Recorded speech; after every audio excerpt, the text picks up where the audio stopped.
Hey guys, so this is gonna be my third time recording this. I keep just having issues with my machine.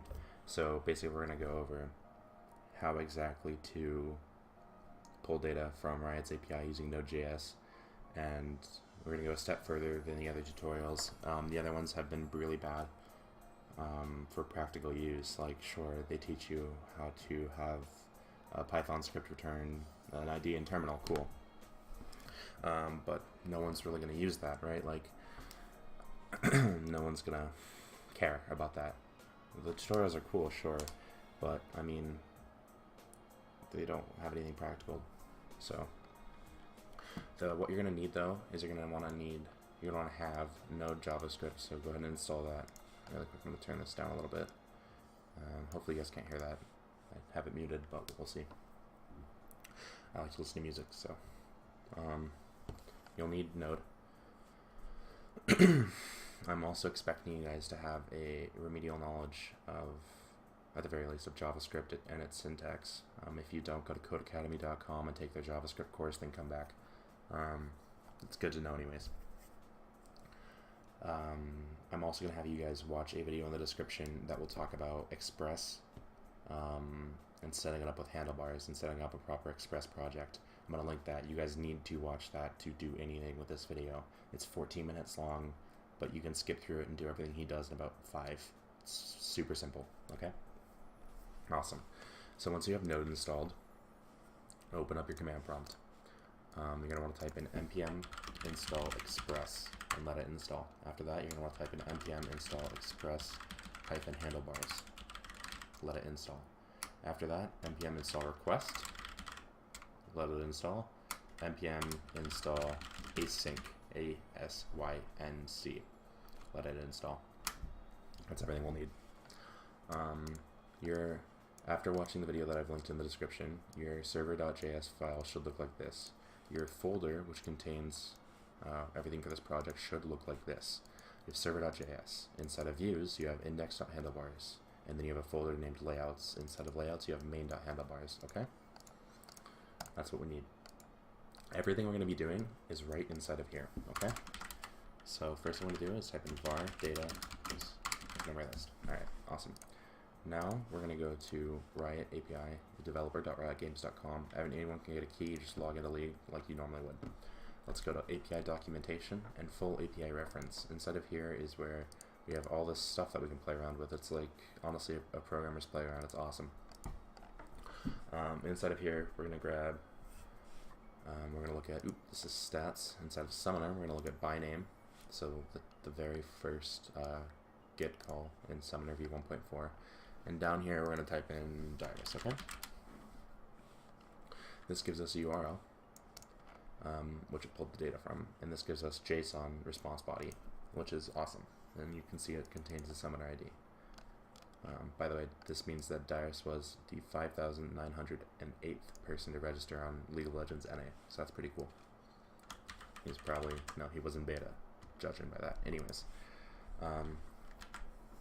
so if you didn't notice, this key, this URL right here, has our key right here. It's also on the front page of developer.riotgames.com. Mine will change after this video, and I'm also using a different account, which is a rate-limited key, so even if you take it, whoop-de-doo, good for you. Okay, we're going to declare a variable called API_key, and we'll have it equate to our API key. Awesome. Now, right after that, we have that done. Awesome. Now we're going to grab the entire URL. Okay. Make another variable and equate it to the URL. Now get rid of the API key because we already have that declared as a variable, and then just append it like so. Awesome, huh? So we have data, which has nothing in it right now. We have API key, which has our API key, and we have URL, which has URL. But wait, we don't always want to be searching for Dyrus, right? We want people to be able to search names on our website. Exactly, we do.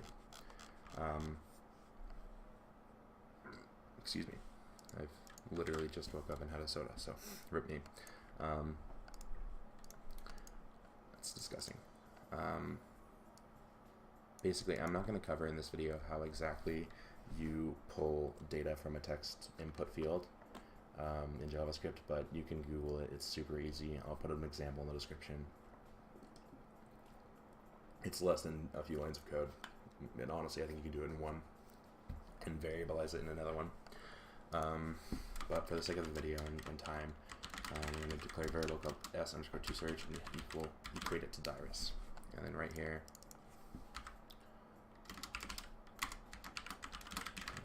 toSearch, okay. So this is only going to be searching for Dirus, but if you replace equals Dirus with equals and then some code to actually get input from a text box on your page, then it will work just like that. And you'll be able to search summoners just like that. Okay? Awesome. Now we're going to go ahead and type out a line below URL and type in async.waterfall. Just like that. Okay? And inside of that, we're going to have function callback. Just like that. We're going to do request URL function error body, or excuse me, response body. Okay. So now we're requesting this URL up here. How awesome is that? It's pretty cool. But the problem is, what happens if it throws an error? We have no idea if the request actually goes through, right? So let's fix that. If error and if the status code is equal to 200, which is success, then continue. If not, tell us in the console. Just like that. See? And that's error handling. Yay, we did it. Okay. So inside of here, we're going to type in var JSON equals JSON.parse body. That's getting them. That's basically telling our script that that we want to, from here on out, call the data that we requested as JSON, as the variable name JSON, and we're also telling it, telling the script that the data is supposed to be in JSON, and we need to parse it in JSON. So it's JSON data is basically what we're saying. And then right here, we're going to type data.id. Remember how we declared data up here on line 12? Awesome. Data.id equal JSON s_toSearch.id. You're probably wondering, wait, what are you doing? Well, if we go over here, that was my dog. I'm sorry if you heard him. If we go over here, it says right here, ID, right? He's not hurt. People are just excited that he's just excited people are home. So right here we have Dirus, and then his ID is right below him. Dirus is the JSON object here, and his ID is kind of just inside of the JSON object, which is again Dirus. So we're calling it by s_toSearch.id, but the only reason we can do that is because s_toSearch is equal to Dirus. So it's just as easily can do it by going Dirus.id, right? But again, we have it variabilized, so we don't need to. And this will store Dirus's ID inside of data.id. So that's really cool. But on top of that, we have them, sure, they search for Dirus, right? And searches aren't case sensitive, but user summoner names are, right? So he has a capital D in his name, right? So we want to make sure that we respect his choice in having a capital D, and we want to make sure that we, have that still. So we can do JSON s_toSearch dot, and you see here how it says name. We just call it by .name. If we wanted to get his profile icon ID, we would do .profile icon ID, right? But we don't care. And then right after that, we're going to check callback null data, and that's basically telling our next callback that in the waterfall that we need to retain the information within data. Okay, speaking of the next callback, we're going to do that right now. So basically right here, so at the ending of our function callback, okay, we are going to have this, and then right down here, let's see, right here, boom, just like that. Oops.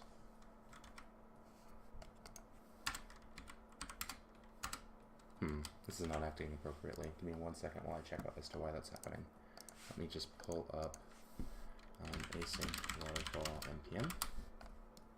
Just pull this over here. Give me 1 second while I look at that.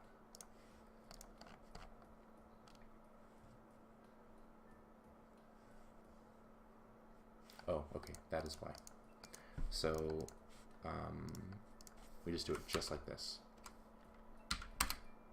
And then right here we'll do function. We're gonna do function error data. Remember how we are feeding data into it? Exactly, just like that. See if we can get that on the same line. Good. That's how it should look.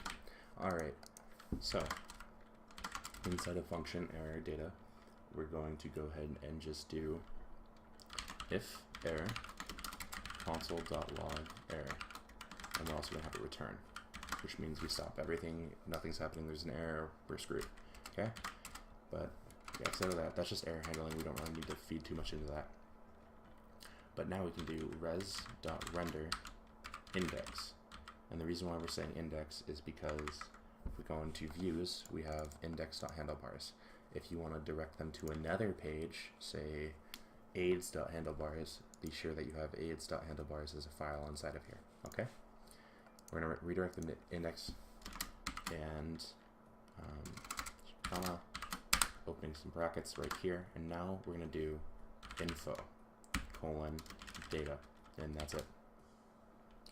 And basically what this is doing is right now we are feeding in everything within data into info, which is a handlebars variable, which we can manipulate later, which I'll show you. So let me just make sure that this will actually run. There's probably an error. There's not. Okay. So if we go into index.handlebars really quick, we can say data.name, which I think is what I called it, has an ID of data.id, right? So now if we go to our browser, we type in localhost 3000, it should load up. Oop, we have a crash. It happens sometimes. Okay. It's saying status code is undefined, and that is a very stupid error that I made. It's supposed to be response dot status code. My apologies. Okay, and it's not giving us any information. It's basically saying it's null. I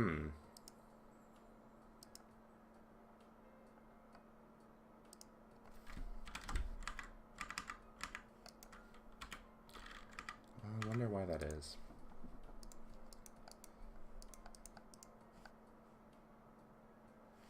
Let me take a look at my old source code. Let's try it just like this, data. Oh, you see, okay. So the reason why is because inside of here I had data.name and data.info when it should have been info.name and info.id. Okay, that's a stupid mistake.